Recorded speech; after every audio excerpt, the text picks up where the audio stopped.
Hi class. So I'm sorry, I'm a little behind on slides. This is the video for week 4. We're ending January and getting ready to start February. And for all of this, we're talking about cover letters because in the middle of February, you have a cover letter due. Um, you can dig into the assignment, but I'll touch on that next week. You could view it in the syllabus. You'll use the job that you chose as your final job in your, core values paper to write your cover letter because it really is easier to write a cover letter when you've got a specific job in place because they're specific to a job. But today we'll talk about cover letters, go over the basics, and then we'll touch on them some more next week to get you prepped for that.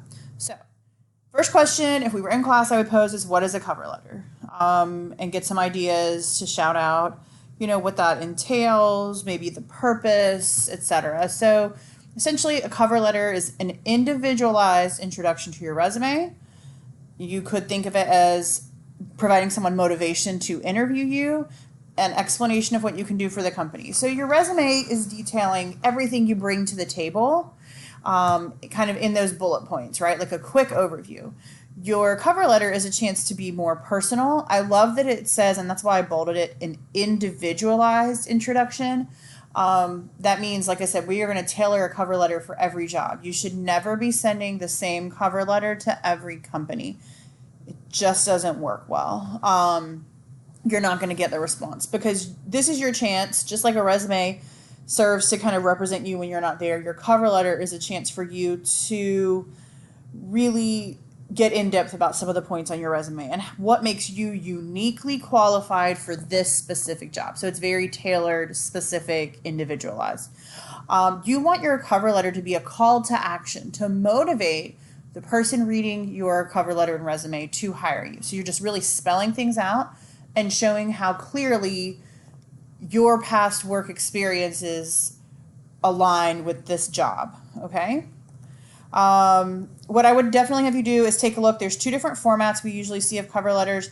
The one on the left uses a chart sort of in the middle, and some students like to take that approach where they literally take items from the job description, like a biology degree, and on the opposite side, on the right-hand column, state how they meet that qualification. Obviously, they meet that because they have a BS in biological sciences. Personal commitment. They've made 2 statements, hopefully exemplified in the resume as well, about how they meet that qualification. Okay, they've just used a chart to do that. And in the right-hand side, it's not actually written, but you can see it's a traditional, just all text format, is what I want you to see.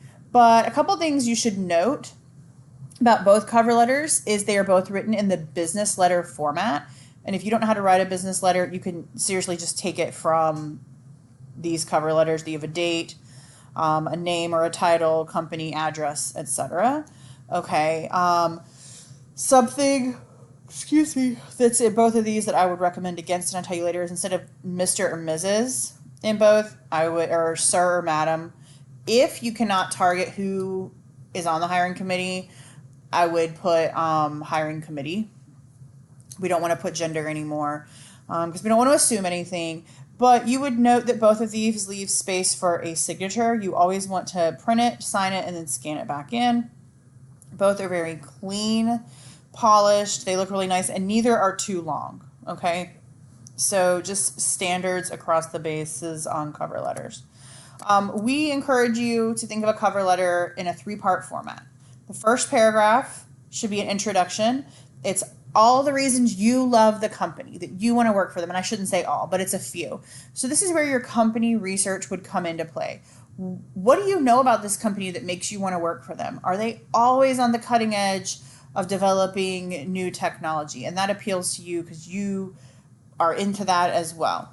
Or do you really appreciate their family values and work environment? You want to note those things in the first paragraph. Also in the first paragraph, if somebody has referred you to apply for the job, that's the place that you name drop and say, so-and-so encouraged me to look into this position, thinks I'd be a great fit, and after reviewing it, I think so too because blah, blah, blah that your company does aligns with my goals or my values, etc. Second paragraph is longer, and sometimes that's split into a couple paragraphs, and that's fine, 2 shorter, for example.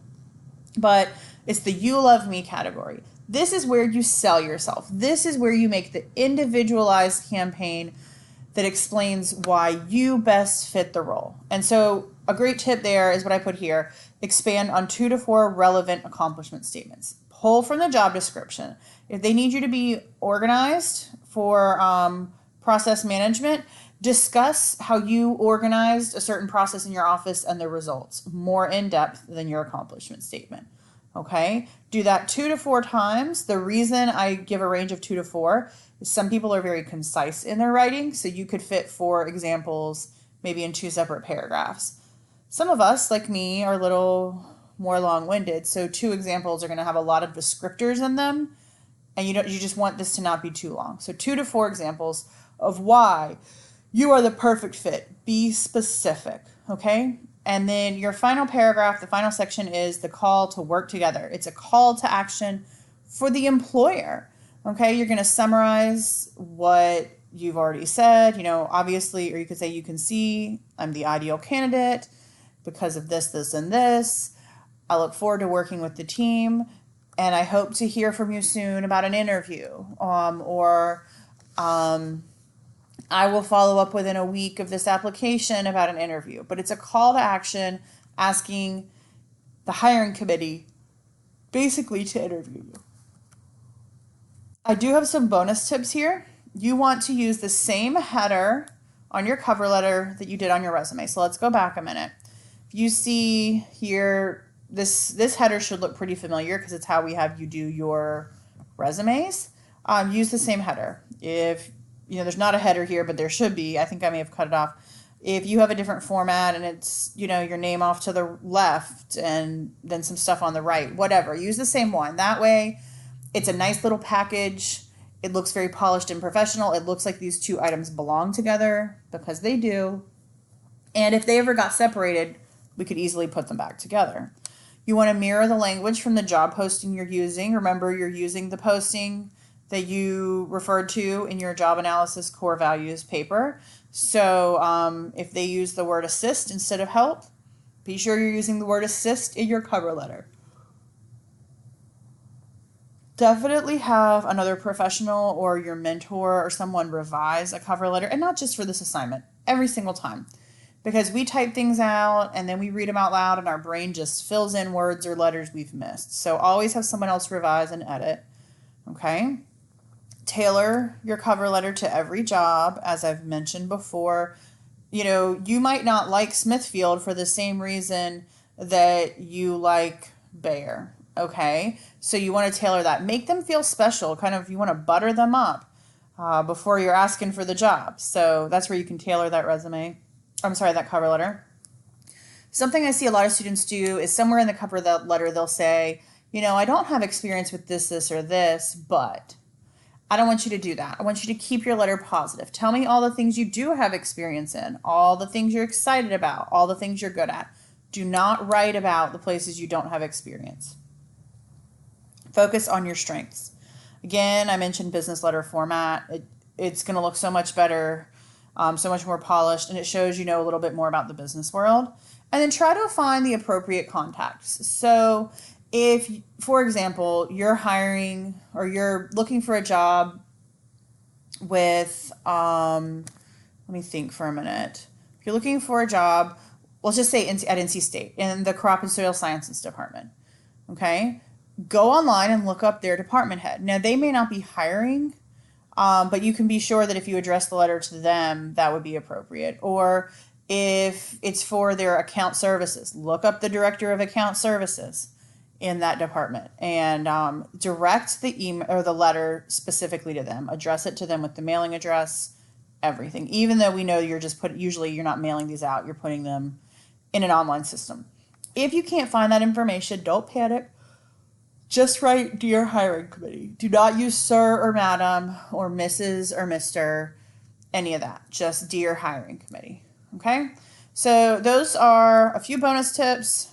Basic overview of cover letter. We're going to get into how to write this and what to look for more next week. But if any of you are working ahead because you're just knocking it out of the park with your resume and stuff and you're already done with that, I wanted you to have this to start thinking about how to get going on your cover letter, because I know it can be a stumbling block for a lot of students. And have a great week.